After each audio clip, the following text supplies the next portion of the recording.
नमस्कार दोस्तों, मेरा नाम अमित है और मैं एक रिसर्च इंजीनियर हूँ, कंप्यूटर डोमेन में हूँ। तो काफ़ी सारे बच्चे ने क्वेरी किया, तो मैंने जितना हो सकता था टेलीग्राम पे ट्राई किया बताने का। और फिर सोचा कि नहीं, एक फाइनल एक वीडियो बना लें। कि कुछ क्वेरी इस तरीके का है कि आई गेस बिहार इंजीनियरिंग में मैथ प्लस कंप्यूटिंग का एक कोई सिलेबस आ गया है। आई डोंट नो सिलेबस क्या है उसका। मैंने ट्राई भी किया, अगर आपके पास किसी के पास होगा तो प्लीज़ आप लिंक देना। ओके। कि मैथ एंड कंप्यूटिंग करके एक ब्रांच, नया ब्रांच है जो कि आया है। अब इसको लेना चाहिए या नहीं लेना चाहिए, बहुत सिंपल है। आप फिर मैंने क्या किया, ट्राई किया इंटरनेट और यूट्यूब पे पड़े हुए वीडियोस को देखने का कि किस, अगर देखो मेरा क्या पर्पस है कि अगर किसी ने भी सही तरीके से समझा दिया है ना, तो मैं कोशिश करता हूँ वीडियो ना बनाने का। ओके। क्योंकि ऑलरेडी अवेलेबल है तो मैं क्या करूँ। बट मैंने जब देखा तो मुझे लगा कि लोगों के पास जो इन्फॉर्मेशन है ना, वो लोग ना बस इंटरनेट को देख के इन्फॉर्मेशन लेके आ गए। उनमें से किसी के पास भी रियल वर्ल्ड प्रॉब्लम स्टेटमेंट नहीं, रियल वर्ल्ड उसके पास एग्जांपल्स नहीं है। ओके। कि क्या करना चाहिए या नहीं करना चाहिए, ये ब्रांच कैसा है, किसको करना चाहिए। सभी ने देखा कि प्लेसमेंट बहुत है, उसके बाद आपको ये बता दिया जाएगा कि भाई तुम ये मतलब कि इस पैकेज काफ़ी ज़्यादा पैकेज आएगा, लंबा चौड़ा पैकेज की बात किया जाएगा। बट ये सारी चीज़ें हैं अवेलेबल इंटरनेट पे। बट वो ट्रू नहीं है, क्योंकि पैकेज ऐसे नहीं होता है कि ब्रांच से आता है, समझना इस बात को। किसी भी ब्रांच से बीटेक कर लेने से पैकेज नहीं मिल जाती हैं, ये बहुत ही सिंपल चीज़ है जो शायद लोग नहीं बताते हैं। अगर आपने सीएससी से ही बीटेक कर लिया, इससे कुछ भी नहीं हो जाएगा। ये सीएससी से बीटेक करो या फिर हिस्ट्री से बीए करो। ओके। कोई फ़र्क नहीं पड़ता है अगर आपके पास स्किल नहीं है तो। स्किल इज़ इम्पॉर्टेंट, ये हर जगह स्किल इम्पॉर्टेंट है। तो अगर आपने सिर्फ मैथमेटिक्स एंड कंप्यूटेशनल जो सब्जेक्ट है उससे आपने सिर्फ बीटेक कर लिया, उस बीटेक से आप ये मत समझना कि आपको जॉब लग जाएगी और बहुत पैकेज आ जाएगा।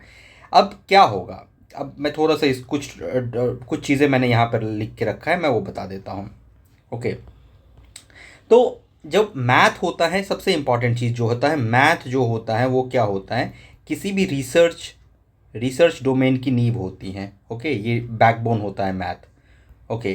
तो अगर आपने इस ब्रांच से आपने बीटेक किया, math plus computation means like math plus CSE, math plus CSE, math plus CSE, तो आपका जो मोर कंसर्न होगा वो रिसर्च की तरफ आप जाना चाह रहे हैं, इसका मतलब। But still software engineer, AIML engineer, data scientist, इन सबको मैथ की ज़रूरत पड़ती है। और मैथ के साथ जब सीएसई आ जाता है तो वो एक काफ़ी एक्स्ट्रा लेयर आपको देता है। बहुत ही अच्छा ब्रांच है, मैं कभी इस ब्रांच को कभी ये नहीं कर रहा हूँ, बट ये ब्रांच मोर है रिसर्च ओरिएंटेड। ओके। और अगर आपका मैथ में बहुत इंटरेस्ट है, ओके, मैंने इसको अगले अगले अगले पेज में मैंने लिख भी दिया है। जो main programming course computer science के सब्जेक्ट्स होते हैं वो ये होते हैं। ओके। ये सारे कंप्यूटर साइंस के सब्जेक्ट हैं जो मेन सब्जेक्ट हैं। अगर आपने इस सब्जेक्ट्स को अच्छे से पढ़ लिया तो आपके पास क्या क्या ऑप्शन अवेलेबल होगा। आपके पास गवर्नमेंट जॉब के ऑप्शंस होंगे, आपके पास प्राइवेट में आपको एटलीस्ट आप स्टार्ट कैरियर कर सकते हो।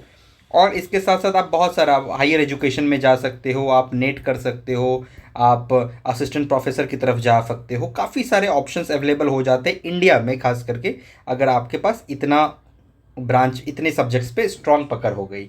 अब बात आते हैं कि अगर आपने मैथमेटिक्स प्लस कंप्यूटेशनल किया तो उससे क्या होगा। सबसे इम्पॉर्टेंट चीज़ है कि आप तभी इस ब्रांच में जाना जब आपको मैथमेटिक्स से बहुत आपको स्नेह हो, मतलब आप बहुत पसंद हो आपको मैथमेटिक्स। क्योंकि मैथ एक ऐसा सब्जेक्ट है जो बिना पसंद के जहर के समान होता है। मुझे आज भी याद है कि मैथ में पास करना एक टफ टास्क हो जाता था जब आपको मैथ के सब्जेक्ट्स में पकड़ नहीं बनती थी। ओके। तो अगर आपको मैथ में इंटरेस्ट नहीं है तो ये सब्जेक्ट बिल्कुल मत लेना, बिल्कुल भी मत लेना।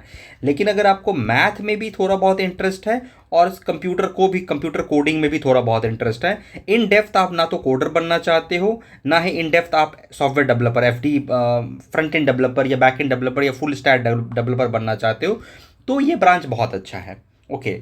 आपको अगर एमटेक या पीएचडी करने का मन है सीएससी में तो ये ब्रांच बहुत अच्छा है। ओके। अगर आपको मैथमेटिक्स पसंद नहीं है तो बिल्कुल मत लेना।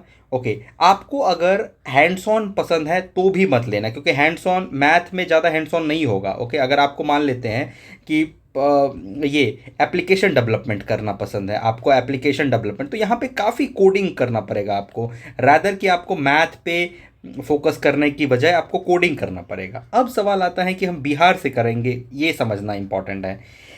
पहली चीज़ कि मुझे नहीं पता कि बिहार इंजीनियरिंग में सीएससी को भी इतना अभी सपोर्ट मिल पाया है। जब सीएससी को ही बहुत अच्छे से सपोर्ट नहीं मिल पाया है तो सीएससी स्पेशलाइजेशन को क्या मिलेगा I don't know, math plus data, math plus इस कंप्यूटिंग को क्या मिलेगा वो नहीं पता। बट ये ब्रांच से अगर आप ले रहे हो तो एक चीज़ हमेशा याद रखना कि एक तो सीएससी वाले के लिए भी मैं कहता हूँ कि अपने आप पे ही फोकस करना पड़ेगा, बट इस ब्रांच के लिए कॉलेज को भूल जाना। मुझे नहीं लगता है कि कॉलेज उस लेवल पे आपको एजुकेट कर पाएगा कि आप रिसर्च कर सको। ओके, तो ये ब्रांच आईआईटी सबके लिए बहुत अच्छा है, बहुत अट्रैक्टिव है, बट बिहार इंजीनियरिंग के लिए मुझे बहुत ज़्यादा पर्सनली अगर कहोगे, पर्सनली अगर मैं इस ब्रांच को तभी चुनूंगा जब मुझे मैथ में इंटरेस्ट हो और मुझे आगे रिसर्च में जाना है।